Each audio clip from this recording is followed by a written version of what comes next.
epigastric regions. Okay, so these are the cavities in your abdomen. Now, your kidney is located in the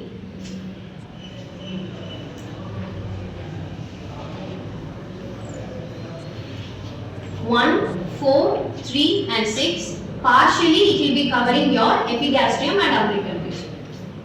Okay. So where is your kidney located now? In your both the hypochondriums and both the lumbar regions. A part will be covered in your umbilical region and epigastric region.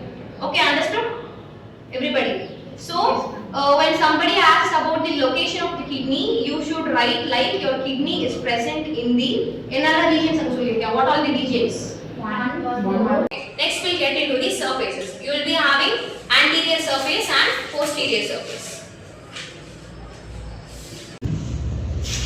What is present posterior?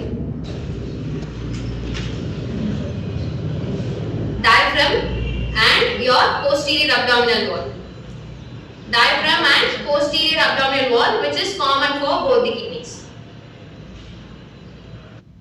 So while looking anteriorly, all your stomach, spleen, hepatic veins, vessels, your large intestine, small intestine, everything will be running in the anterior aspect.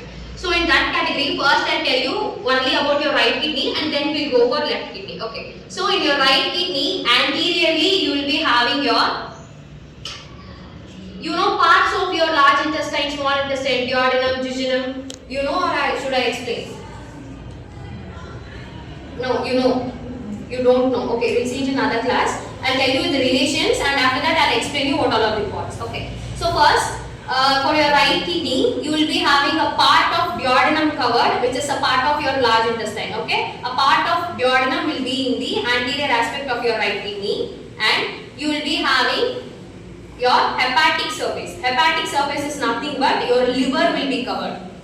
Okay. And colon surface. Colon surface is the end of your intestine. Colon. Okay. So your colon surface will be present. So in your right kidneys, what all are the anterior aspects? Relations. You will be having your part of duodenum. Hepatic surface is nothing but your liver and colon surface. Okay. So coming to the left side, so whereas in your right side you have duodenum, in left side you will be having your jejunum. Jejunum.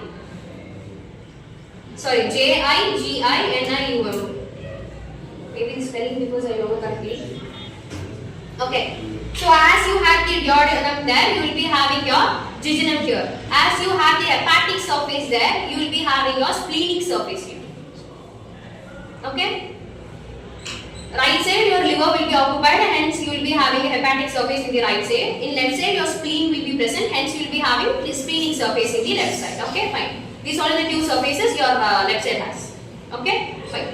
Other than that you will be having hepatic nerves in the right side, same as splenic nerves in the left side, hepatic vessels in the right side, splenic vessels in the left side. These are something common. So only thing you have to know is duodenum is in the right side and jejunum is in the left side. Okay, and you will be having hepatic surface in the right side and splenic surface in the left side. Additionally, you will be having a colon surface in the right side. Okay, so everybody is understanding the surfaces. Okay.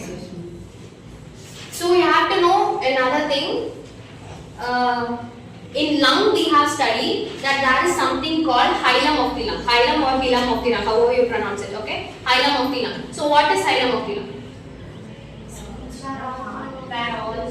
Where all the what all the elements, your vessels, your bronchus, everything, which all has to enter your lungs, it will enter only through your hilum or hilum. Same in kidneys, you will be having something called hilum or hilum of the kidney, which is called as the hilus.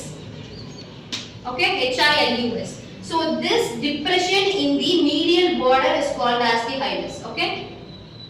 So there is a depression in the medial aspect of the kidney, that one we call it as hilus. So what are the things entering or exiting from your kidney will only go through this hilus of the kidney. Okay. So what are the structures it will enter the kidney and exit the kidney? Renal pelvis, first one. After that, there is only three structures. First one is renal pelvis. Second one, renal artery and renal vein. Okay. So what are the three structures entering and exiting the hilum? Renal pelvis, renal artery and renal vein.